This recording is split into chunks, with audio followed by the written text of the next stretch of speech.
인생을 살다 보면 종종 선택의 갈림길에 서게 됩니다. 어떤 문제를 결정함에 있어서 크고 작은 일이나 자신의 마음과 계획과 판단에 따라서 선택해야 하는 상황을 맞닥뜨리게 되는데요. 때로는 그것이 일상의 일의 경우도 있지만 때로는 매우 중요한 선택의 경우도 있습니다. 그렇다면 이런 갈림길에서 어떤 선택을 해야 하는 것일까요? 물론 세상 사람들은 당연히 손익계산서, 주판 하나를 튀겨서 그것이 자기에게 얼마나 유익이 되는지, 어떤 것이 유익이 되는지에 대해서 결정하는 경향이 있습니다. 물론 간혹 세상 사람들 경우에도 손해가 되더라도 타인의 유익을 위하여 결정하는 사람들이 종종 있지요. 그러나 우리 기독교인들은 어떤 선택을 해야 됩니까? 나의 유익보다 하나님의 뜻이 무엇인지를 보고 나의 유익보다 세상의 유익이 무엇인지를 따져서 선택하는 것이 하나님의 사람의 몫입니다. 이것은 결코 쉽지 않지요. 어렵습니다. 힘듭니다. 그렇기 때문에 그런 하나님의 뜻을 따라서 나의 유익이 아닌 세상의 유익을 위해서 살아가야 되기 때문에 그래서 그것이 쉽지 않은 일이기에 내가 신앙생활을 하는 겁니다. 왜 신앙생활을 한다고요? 내가 예수 믿고 복받아서 천국 가려고. 이것은 굉장히 1차원적인 신앙입니다. 어린아이와 같은 신앙이라는 거예요. 예수 믿고 난 다음에 생각은 어떻게 하면 하나님이 기뻐하시는 길을 갈 것인가? 왜? 나는 이미 뭘 소유하고 있어요? 영광의 하나님의 나라, 하나님이 예비하신 최고의 복을 소유했기 때문에 할렐루야. 그것을 남들은 모르지만 나는 알고 있어요. 그런데 안타까운 것은 신앙생활이 10년 가고 20년 가고 30년 가는데 내가 소유한 영광의 하나님의 복을 많이 놓치고 살아갑니다. 잊어버리고 삽니다. 아니 있는지도 모르고 사는 기독교인들이 의외로 많이 있습니다. 그것을 다시금 점검하고 회복하는 자리가 예배의 자리인 줄로 믿습니다. 내가 그렇게 살지 못했기 때문에 하나님께 와서 회개하고 다시 하나님 그런 지혜를 주세요. 그런 믿음을 주세요. 주님 앞에 엎드리게 되고 그래서 정신을 차리고 하나님의 뜻으로 무장해서 세상을 향하여 다시 살아가게 되는 것이 기독교인의 삶입니다. 그런데 안타깝게도 이렇게 생각과 삶을 방향 전환하지 못하고 우리가 세상의 잡동사니 위에 파묻혀 살게 그냥 버무려지게 만들어 놓는다면 그것은 교회가 타락한 거란 말입니다. 교회가 그런 식으로 계속 복받아라, 그렇게 잘 되라, 그런 이야기만 계속 한다면 여러분 그것이 우리의 삶을 착각에 빠지게 만드는 거예요. 에? 여러분의 관심이 어디 있습니까? 제가 어제 저희 사촌 동생 장로님의 딸이 결혼을 해서 저 강원도에 잠시 다녀왔어요. 갈 때는 괜찮았는데 올 때 오니까 막 비가 쏟아지는, 이건 여름 장마도 이런 비가 안 와. 그렇게 막 쏟아붓더라고요. 그런데 제가 오면서 한 이야기가 있어요. 우리 최준이 지금 경기하는데. 그렇게 하고 왔어요. 그렇게 와서 제가 다시 유튜브 들어가가지고 경기 내용을 다 봤어요. 한 골을 넣었는데 귀에 막 완전 공이 안 나가. 그런 곳에서 한 골을 먹어가지고 1대1 비겼던데 아까운 거야. 예? 사랑하는 여러분, 이게 인간의 마음입니다. 그런데 누구인가는 내가 한 이야기, 내가 만난 사람, 내가 가지고 있는 우리 자녀들, 내 가정 이야기, 내 교인 이야기 하고 싶죠. 근데 여러분, 이러다가 주님을 놓쳐서는 망합니다. 따라서 합시다. 예수가 나의 삶의 우선순위가 되어야 된다. 믿습니까? 제가 개인적으로 좋아하는 그 권사님이, 사실 제가 아무것도 없는 31살 될 때 결혼식을 했죠. 전도사 때. 신학대학원 3학년 때. 근데 그 당시 고등부 전도사였는데 그 고등부에 교사 16명 있었어요. 저 말고. 그런데 부장 장로님은 원스타였고 교사들 중에는 고등학교 교감 선생님을 비롯한 교사가 3명, 대학 고려대 조교, 어떤 경우는 사업장의 회장 부인 이런 분들이 있어요. 그 중에 태양광학이라고 하는 중견 800명의 종업원을 거느리는 회장의 부인이 권사님인데 저를 모시고 다녔어요. 저를 어떻게 보면 자기 옛날 그 각고렌저 있잖아요. 그랜저를 타고 전도사님 우리 고3 학생 여기 시험 준비하고 있는데 기도해 주세요. 그리고 신방 가는 거예요. 저를 자기 차 타고 제일 중요한 자리에 앉게 하고 그렇게 했어요.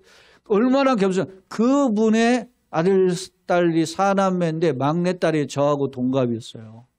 근데 여러분 놀라운 게 아들, 딸 4남매가 딸들, 아들들인데 4남매가 전부 다 서울대 나왔어요.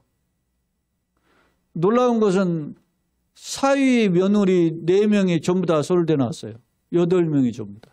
대단한 집안이야. 근데 이분이 어땠냐면 꽃꽂이 하는 사람들은 잘 알죠. 한국 영플라워 협회 회장이었어요. 그래서 청와대에 꽃꽂이 하시는 분이야, 이분이.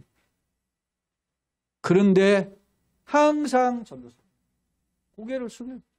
응?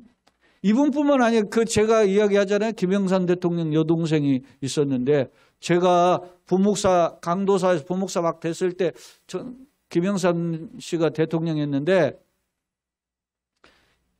자기가 90도 각도로 저한테 인사를 해요. 그러면 누가 그 경호원 있잖아요. 경호원 김부장이라는 경호원이 스포츠 머리 키가 아주 185 정도 되는 이분이 저한테 저보다도 나이가 많은데 저는 그때 30대 초반이고 저한테 그냥 90도 각도로 인사해요.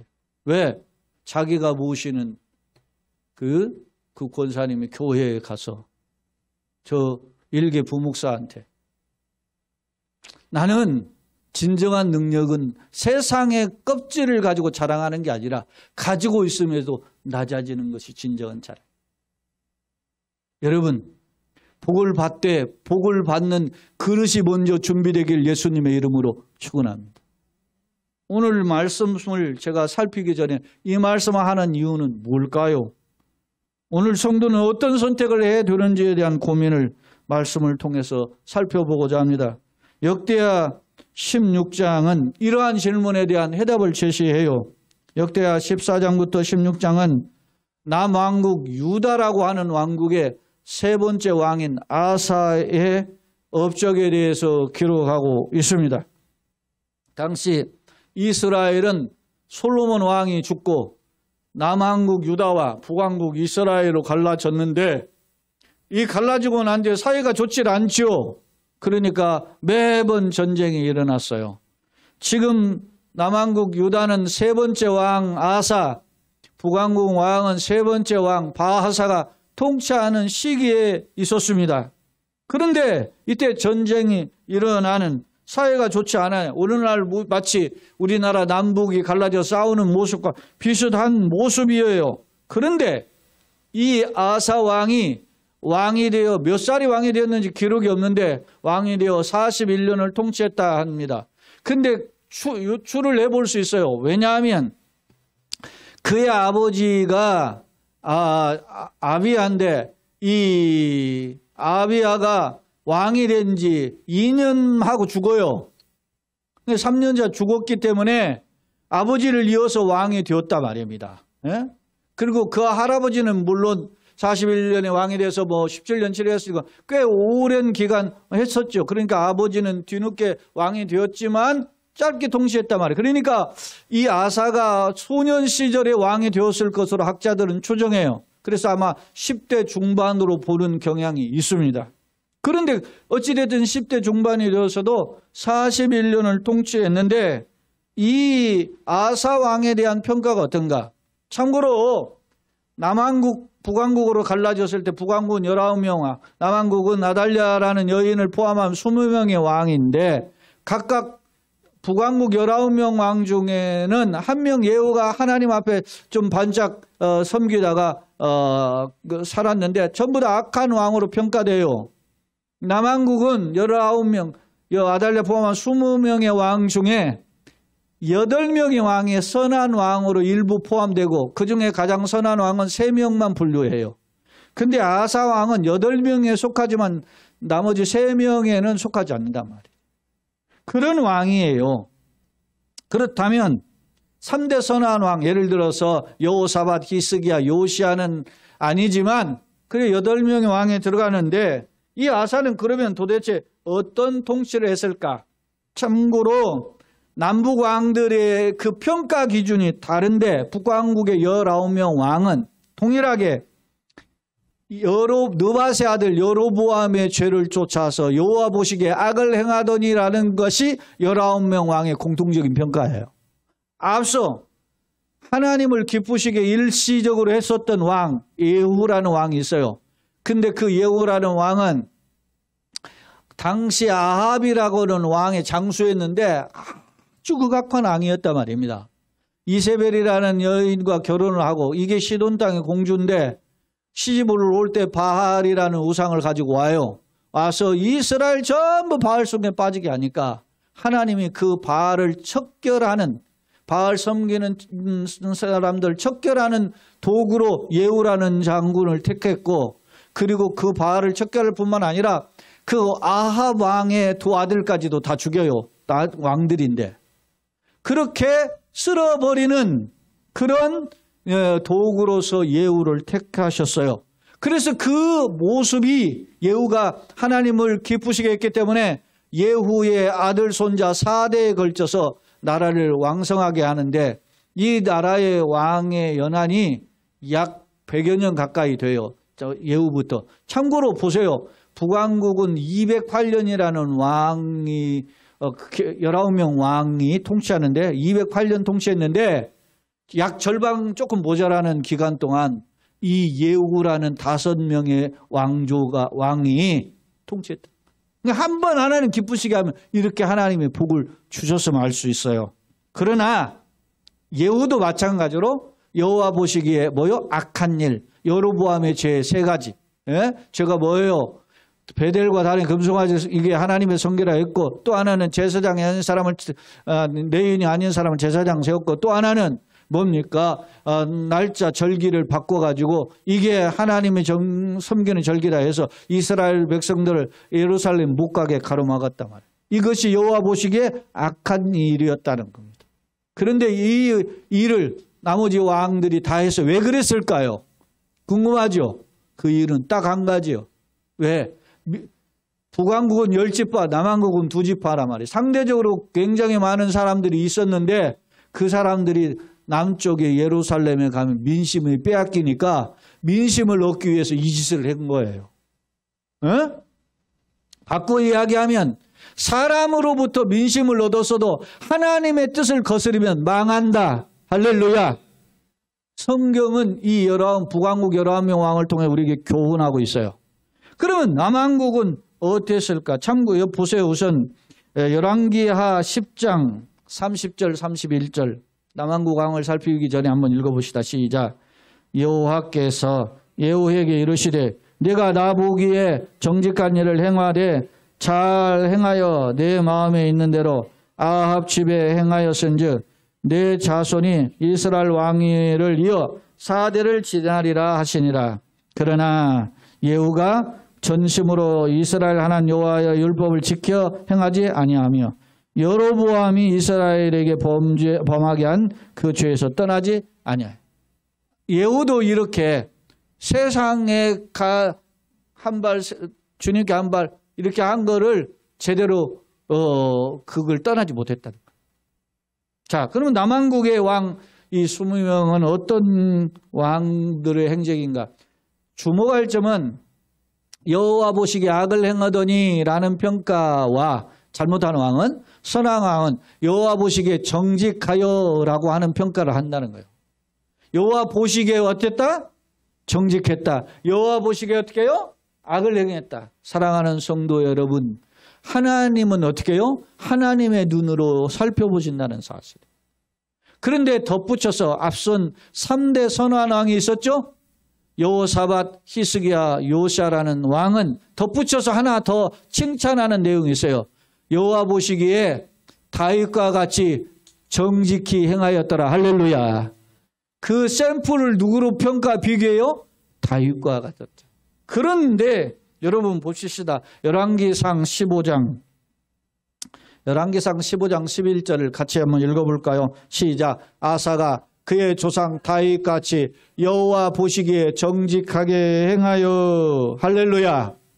아사 역시 정직했는데 누구와 같이? 다윗과 같이 행했다. 할렐루야. 여러분, 아사가 처음에 이런 왕이었다라는 사실입니다. 그런데 안타깝게도 이런 긍정의 모습만 그의 41년 동시에 보여지는 것은 아니라는 점입니다. 그렇다면 아사는 어떤 통치를 했을까? 오늘 말씀의 제목을 아사의 처음과 나중을 통한 교훈, 다시 말하면 긍정과 부정을 통한 교훈이라는 제목을 정해봤는데 오늘 말씀의 제목을 따라서 크게 두 가지로 살펴보고자 합니다. 첫째, 먼저 아사는 전반기에는 하나님 보시기에 선정과 긍정, 여호와 보시기에 정직히 행한 왕이었음을 알 수 있습니다. 자, 역대하 14장부터 16장까지가 이 아사왕의 통치인데 한번 보겠어요. 14장 1절과 6절입니다. 같이 읽어봅시다. 아비야가 그의 조상들과 함께 누움에 다윗성에 장사되고 그의 아들 아사가 대신하여 왕이 되니 그의 시대에 그 땅이 10년 동안 평안하니라. 몇 년 동안? 왕이 되고 10년간 평안했다라고 표현했어요. 6절을 또 보겠습니다. 6절 여호와께서 아사에게 평안을 주셨으므로 그 땅이 평안하여 여러 해 싸움이 없은지라 그가 견고한 성읍을 유다에 건축하니라. 사랑하는 여러분, 평안의 비밀이 진정 주인이 누구시죠? 하나님이시면 알 수 있어요. 이사야 9장에 보면 예수님을 가리켜 장차 오실 메시아가 평강의 왕이라 그랬어요. 에베소서 2장에 보면 그는 평화 막힌 나무를 허시다. 평안을 주시기 위해서 오셨죠. 예수님도 실제로 누가복음 24장에 보면은 부활하셔서 나타나시고 제자들에게 뭐라고요? 숨을 내쉬면 가래 너에게 뭐가 있을지어다. 평강이 있을지어다. 할렐루야. 샬롬의 왕이기 때문에. 그런데 이렇게 평안을 주셨는데 아사의 통치 기간에 태평 시대를 누릴 수 있었던 것은 하나님의 은혜였다는 겁니다. 자, 역대하 14장 2절 5절을 또 한번 보겠습니다.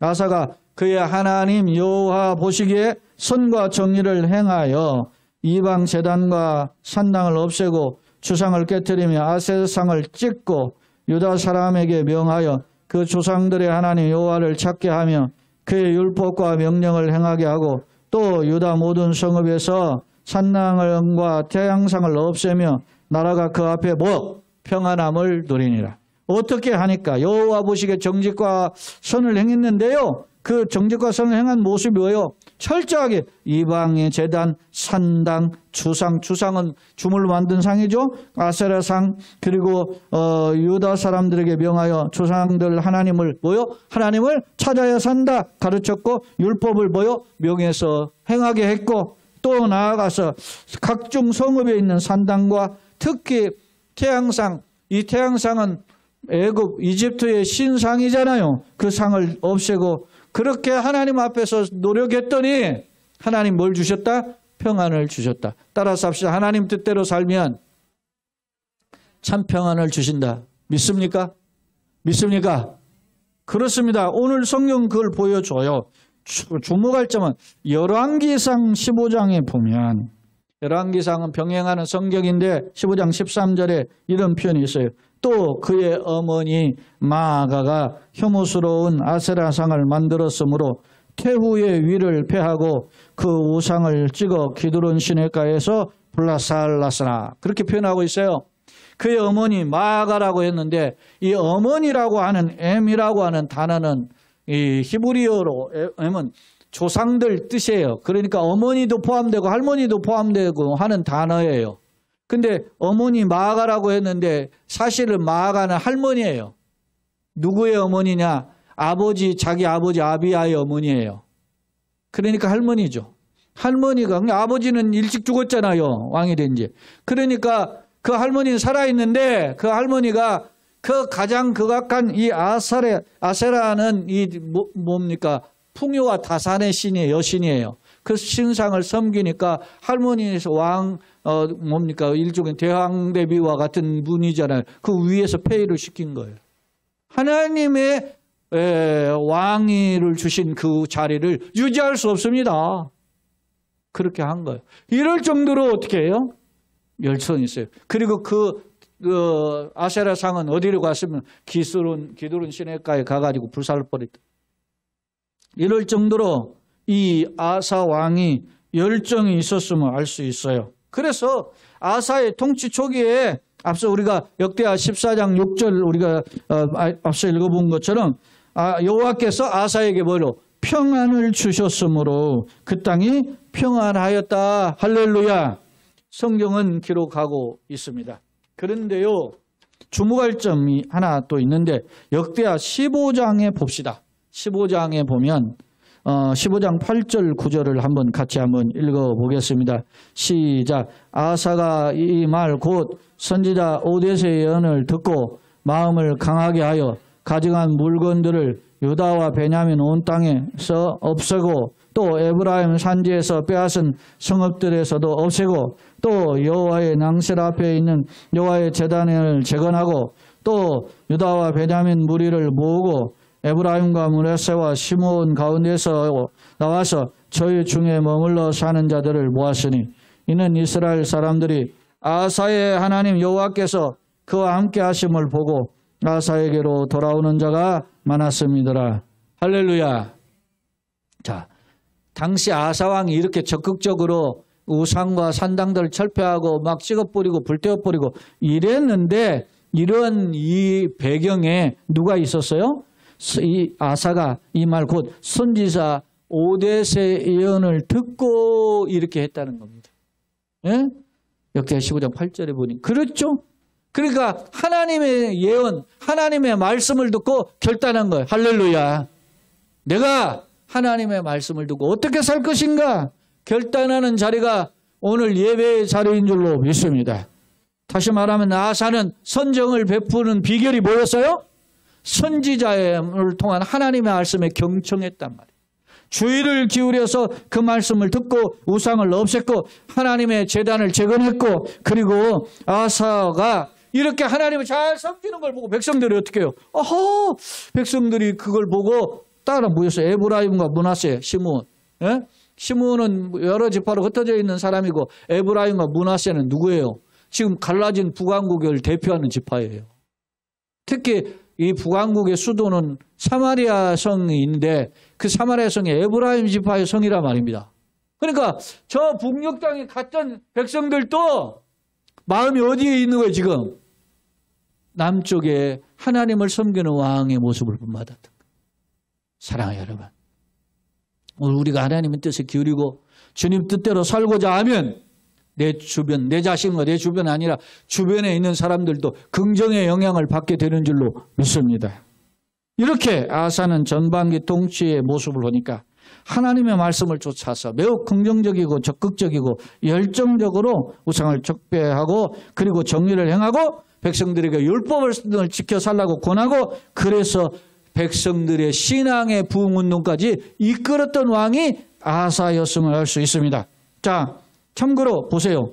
이제 무시무시한 그러면 평안이 있었는데 항상 평안이 있는 건 아니란 말이에요. 어려움도 있어요. 자, 역대하 14장 9절로 12절 한번 봅시다. 시작. 구수 사람 세라가 그들을 치려하여 군사 100만 명과 병거 300대를 거느리고 마레사에 이름에 아사가 마주 나가서 마레사의 스바디아 골짜기에 전열을 갖추고 아사가 그의 하나님 여호와께 부르짖어 이르되 여호와여 힘이 강한 자와 약한 자 사이에는 주밖에 도와줄 리가 없사오니 우리 하나님 여호와여 우리를 도우소서.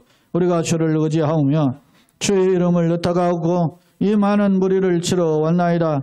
여호와여 주는 우리 하나님이시오니 원하건대 사람이 주를 이기지 못하게 하옵소서 하였더니 여호와께서 구스 사람들을 아사와 유다 사람들 앞에서 치시니 구스 사람이 도망하는지라. 할렐루야.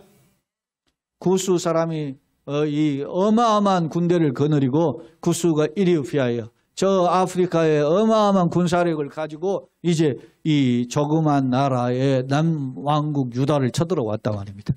그러니까 이게 중과부적이란 말입니다. 감히 싸울 힘이 없어요. 그래서 아사가 전쟁터에 나가긴 나갔어요. 숨은 게 아니에요. 전쟁터에 나갔지만은 전열을 갖췄지만은 그러나 전쟁하기 앞서 하나님 앞에 부르짖었다. 여러분 급할 때는 부르짖는 거예요. 여러분 기도는 다양합니다. 묵상 기도도 있고 부르짖는 소리를 지르는 기도 있고 합심한 기도도 있고 밤새워 하는 철학 기도도 있고 새벽에 하는 기도도 있고 다릅니다. 걸어가면서 눈 뜨고도 아니면 운전하면서 눈 뜨고도 기도할 수 있습니다. 여러분 그런데 이 급박한 상황에는 어떻게 했어요? 부르짖었다. 그러면서 뭐라고 부르짖었어요? 여호와여 우리를 도우소서. 우리가 주를 의지하오니 주의 이름을 의탁하오니 많은 무리가 치러 왔기 때문입니다. 그러면서 11절에 보면 여호와여 주는 우리 하나님이시오니 원하건대 사람이 주를 이기지 못하고. 저들이 우리를 치러 왔지만 우리는 주님을 의지하니 우리를 공격하는 것은 주님을 공격하는 것이오니 주님께서 막아주세요. 주님을 이기지 못하지 않습니까? 그렇게 하니까 하나님이 구스 사람을 쳐서 물리쳐 주셨다. 할렐루야. 성경은 이렇게 기록하고 있어요. 이상과 같이 아사의 통치 초기는 10년뿐만 아니라 그 뒷날까지도 어떻게 보면 그가 철저하게 겸손과 기도로서 하나님 말씀 붙잡고 하나님의 뜻과 능력을 구하면서 통치함으로 인해서 자신은 물론 국가가 평안함을 누리게 되었음을 성경은 기록하고 있습니다. 바라기는 우리도 이와 같은 하나님 의지하고 하나님의 뜻에 부합한 길을 걸어가심으로 하나님이 예비하신 복을 누리는 저와 여러분 가정, 교회 되기를 예수님의 이름으로 축원합니다. 아멘. 그런데 앞서 이야기했죠. 아사가 이처럼 선한 왕이었지만 그러나 후기 통치에는 부끄러운 모습도 있었음을 살펴볼 수 있다라는 것입니다. 다시 말하면 아사는 초지일관의 신앙의 모습을 보여주지 못했어요. 오늘 역대하 16장을 읽었는데요. 1절로 6절의 말씀을 읽어보면 제가 빨리 읽겠습니다. 아상 제36년에 이스라엘 왕 바하사가 유다를 치러 올라와서 라마를 건축하여 사람을 유다 왕 아사에게 왕래하지 못하게 하려 한지라. 아사가 여호와의 전 곡간과 왕궁 곡간 은금을 다 내어다가 다메섹에 사는 아람 왕 베나덱에 보내며 이르되 내 아버지와 당신의 아버지 사이와 같이 나와 당신 사이에 약조하사 내가 당신에게 은금을 보내느니 와서 이스라엘 왕 바하사와 세운 약조를 깨뜨려 그가 나를 떠나게 하라. 그렇게 부탁을 했어요. 자, 이 말은 무슨 말이냐면 지금 아사왕 36년이라고 기록되어 있는데 뒤에 우리가 살펴볼 열왕기상 16장 8절에 근거하면 유다왕 아사 26년이라고 기록하고 있어요. 왜냐? 그 26년이 맞는 것 같아요. 왜 그러냐면 이 아사왕 26년 이후에 지나면서 바하사의 아들 엘라가 북왕국의 왕이 되거든요. 근데 36년이면 이미 엘라잖아요. 그러니까 남왕국을 쳐들어왔던 왕이 북왕국 바하사거든요. 그러니까 아마 26년이 맞는 표현이에요. 자, 다시 말하면 아사왕 41년 통치하는 중에 26년 차에 북왕국의 바하사가 큰 군대를 거느리고 왔어요. 그리고 라마라는 남한은 이 베냐민 지파의 북쪽 성인데 거기다가 큰 성을 건축하고 그 사람들이 왕래를 못하게 한 거예요. 왜? 북왕국의 백성들이 남왕국으로 가지 못하게 성을 건축한 거예요. 왜? 성전에 예배하러 가니까. 민심이 다 빼앗기니까 화딱지 난 이 북왕국의 왕이 큰 힘으로 벌써 규모가 5배 크잖아요. 그런 나라가 와서 이제 성을 건축하게 된 겁니다. 그러자 이 아사가 어떻게 합니까? 은금을 벌거가지고 그 북왕국의 북쪽에 있는 나라가 아람인데 그 아람의 수도가 지금의 다마스커스, 다메섹이란 말입니다. 그 다메섹 왕에게 이제 베나다덱에 두 은금을 긁어가지고 보내요. 당신하고 우리 아버지하고 당신 시대에도 다 서로 사이좋게 지냈지 않았습니까? 지금도 내가 이렇게 돈 보내니까 좀 북왕국 좀 공격해 주세요. 그래가지고 이 베나닷이 돈을 받고 북쪽을 막 와서 공격합니다. 자, 본 내용을 보니까 4절 보면 베나닷이 아사 왕의 말을 듣고 그의 군대 지휘관을 보내며 이스라엘 성읍을 치되 이온과 단과 아벨라임과 납달리 모든 국구성을 어떻게 해요? 쳤더니 국가의 전쟁을 대비하는 변방의 성들을 공격했단 말이에요. 그러니까 바사가 깜짝 놀라서 라마를 건축하던 일을 포기하고 그 공사를 그친지라. 이때다 이용해서 아사가 온 유다 무리를 거느리고 바사가 라마를 건축하던 돌과 제목들을 가져다가 어디에요? 게바와 미스바 성을 건축했다는 거예요. 그러니까 이게 라마 성이 어마어마하게 큰 성이에요. 그 성의 재료를 갖다가 건축한 거예요. 그러니까 어떻게 보면 사랑하는 여러분 보세요. 예? 자기가 형제국가가 쳐들어왔을 때 저 이방 나라 사람한테 돈 보내가지고 형제국가 공격해다 주세요. 이렇게 하고 그 한 작전이 어떻게 보면 교묘하잖아요. 지혜로운 것 같잖아요. 그리고 그 전리품을 가져다가 저 2개의 성을 건축할 정도 어마어마한 그 전리품을 획득했어요. 나름 정치 잘했는데 이렇게 생각할 수 있잖아요. 그런데 하나님은 이렇게 보지 않았어요. 자, 성경 한번 봅시다. 역대하 16장 7절로 한번 9절을 보겠습니다. 자, 역대하 16장 7절로 9절 시작. 그때 선견자 하나니가 유다 왕 아사에게 나와서 그에게 이르되 왕이 아람 왕을 의지하고 왕의 하나님 여호와를 의지하지 아니하였으므로 아람 왕의 군대가 왕의 손에서 벗어났나이다. 구스 사람과 롭 사람과의 군대가 크지 아니하며 말과 병거가 심히 많지 않아더이까. 그러나 왕이 여호와를 의지하였으므로 여호와께서 왕의 손에 넘기셨나이다. 여호와의 눈은 온 땅을 도로 감찰하사 전심으로 자기에게 향하는 자들을 위하여 능력을 베푸시나니 이 일은 왕이 망령되게 행하였은즉 이제부터는 왕에게 전쟁이 있으리라. 사랑하는 여러분 보세요. 당시 아람은 조그만 나라였단 말이에요. 근데 이 아람이라는 나라에 시달리는 나라가 되어버리는 거예요. 북왕국이나 남왕국. 네? 인간적인 곤모술수, 인간적인 주파를 튀김으로 자기가 그 계산한 결정이 그것이 장차 지금 달기에는 우선 먹기에는 꽃감이 달다고 당장 문제가 해결된 것 같지만 그러나 고난이 찾아오는 빌미가 되었다 말입니다. 오늘 왕에게는 전쟁이 있으리이다. 그렇잖아요.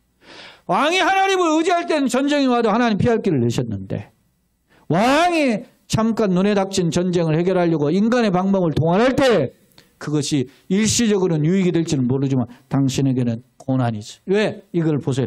여러분 16장 9절에 뭐라고 했어요? 여호와의 눈은 온 땅을 어떻게?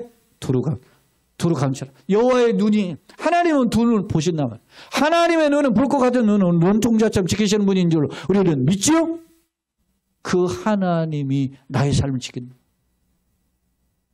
그 하나님께서 이 선지자 하나니라는 사람 보내가지고 이 국제 정세에 네가 인간의 판단으로 머리를 굴려가지고 결정한 그 방법이 하나님 보시기엔 불신앙이다 하고 책망했어요. 그러니까 이걸 들으면 어떻게 했어요? 옛날에는 하나님 말씀을 듣는 오대 선지자 읽고 그 겸손했잖아요. 근데 지금은 어떤 반응입니까? 10절 다 같이 한번 봅시다. 시작.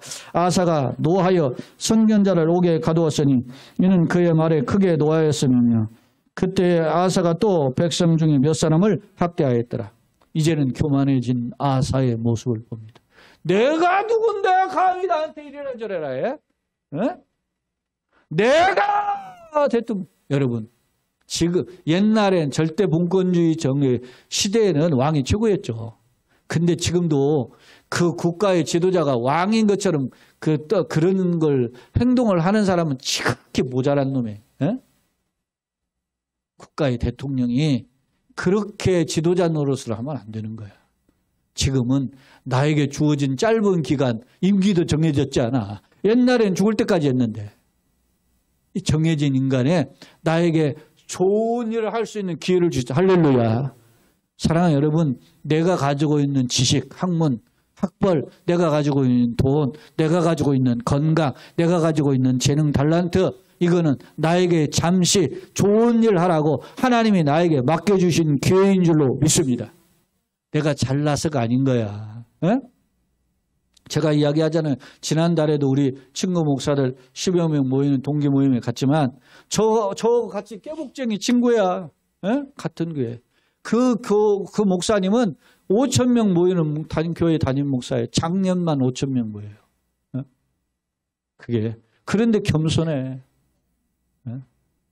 여러분, 그 친구가 저를 무시했으면 만나 죽겠어요? 만약에 그 친구가 저를 무시하는 듯 하면 제가 아예 왕따를 시켜? 안 만나죠. 사랑해요, 여러분. 벼는 익으면 익을수록 고개를 숙여요. 돈 조금 있다고, 뭐 아파트 좀 크다고, 뭐 조금 공부 좀 했다고, 뭐 어디, 심지어는 교회도, 내가 여의도 순복음교회 다닌다. 그까짓 게 뭐 그렇게 중요한 건데. 하나님은 보시기에는 넓은들 교회나, 여의도 순복음교회나, 충영교회나, 다 똑같아요. 네? 여러분 보세요. 하나님이 다윗이 하나님을 위하여 성전을 짓겠다고 하는데 하나님 뭐라고 하셔요? 콧방귀 뀌시잖아요. 야, 하늘은 내 보좌야. 하나님은 하늘이 내 엉덩이를 얹어놓는 의자고 땅은 내가 발을 올려놓는 곳인데 네가 나를 위해서 집을 질 만한 곳이 얼마나 되냐. 얼토당토 않다는 거예요. 그럼에도 불구하고 오늘 하나님은 우리와 함께 하십니다. 여러분, 성경은 우리가 하나님의 거룩한 성전이라고 말씀을 믿습니까? 그러니까 내가 누구인가에 대한 최고의 가치가 있어야 돼. 세상은 돈 있고 잘 배우고 얼굴 잘생기고 또 뭐하고 심지어는 사람들 그래요. 만나면은 아니 어제도 제가 우리 사촌 동생인데 거기가 막내 동생이에요. 그 바로 위 형이 제 동생이에요.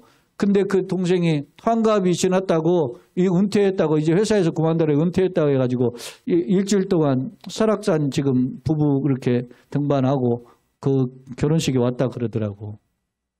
그러니까 나는 감사했어. 아유, 쟤는 벌써 지금 은퇴했는데 나는 아직 은퇴 안 했잖아. 그 감사하지. 사랑해 여러분. 근데 어떻게 해요? 남들을 보면 저희들 친구들 보면은 진짜 친구 맞냐 그래. 제가 좀 얼굴이 조금 젊게 보여요. 근데 그거 가지고 따져. 뭐 먹어서 그래. 알고 보면 속빈 강정이야. 응? 사랑해 여러분. 별 볼 일 없는 거 가지고 도토리 키지지 말고 하나님의 말씀, 하나님의 능력이 내 안에 계심으로 기뻐하고 그 가운데 서기를 예수님의 이름으로 축원합니다. 자, 보세요. 말씀 한번 봅시다. 11, 12절 한번 또 같이 읽어봅시다. 시작. 아사가야가 처음부터 끝까지 행적은 유다와 이스라엘로 11개에 기록되니라. 자, 12절. 아사가 왕이 된 지 39년에 그의 발이 병들어 매우 위독하였으나 병이 있을 때 그가 여호와께 구하지 아니하고 의원들에게 구하였더라. 여러분, 아사가 41년 통치하죠. 병 걸려서 2년만 죽었다는 말이에요. 그런데 그가 어떻게 했어요? 작은 것도 하나님께 구하던 사람이 병이 들어서 발에 병이 들어서 위독한 상황이었는데도 하나님께 구하지 않고 의원들에게 구했어요. 병원 가는 거. 여러분 병원 가야죠. 그런데 병원 가시기 전에 먼저 하나님 앞에 기도하세요. 할렐루야. 서안복음병원에 의사들이 거기에 병원에 써놓은 게 있잖아요. 우리는 봉사 여호와께서 치료. 할렐루야. 하나님이 치료하고 자기는 도구에 불과하다는 거예요. 그런 자세가 필요한 거죠. 사랑하는 여러분, 말씀을 정리하겠습니다. 그렇다면 여러분은 어떤 길을 가기를 소망하십니까? 산소갑선을 갈지언정 지금 마음껏 즐기며 겟사라 겟세하며 즐기기를 원하십니까? 사실 모든 사람들이 나그네의 인생에 즐기며 살기를 원합니다. 이 아사왕처럼 처음 했다가 뒤에 흔들리기도 한단 말입니다. 초지일관하기가 어려워요. 하지만 하나님은 이 세상에서도 세상의 방법이 아닌 하나님의 말씀, 하나님께 우선순위를 두고 주님을 뜻을 따르는 자를 찾고 계십니다. 때문에 아상의 변심은 오늘 우리가 어떻게 살 것인가를 다시금 되돌아보게 합니다. 사랑하는 여러분 어떤 길을 걸어가겠습니까? 두 가지의 갈림길에 오른쪽입니까? 왼쪽입니까? 하나님의 길입니까? 세상의 길입니까? 무엇입니까? 돈 되는 길입니까? 손해봐도 주님 뜻대로 살기를 원하십니까? 바라기는 주님 기뻐하시는 길을 선택해서 유종의 미를 거두는 아사가 아닌 유종의 미를 거두는 저와 여러분이나 교회와 가정 되시기를 예수님의 이름으로 축원합니다. 아멘.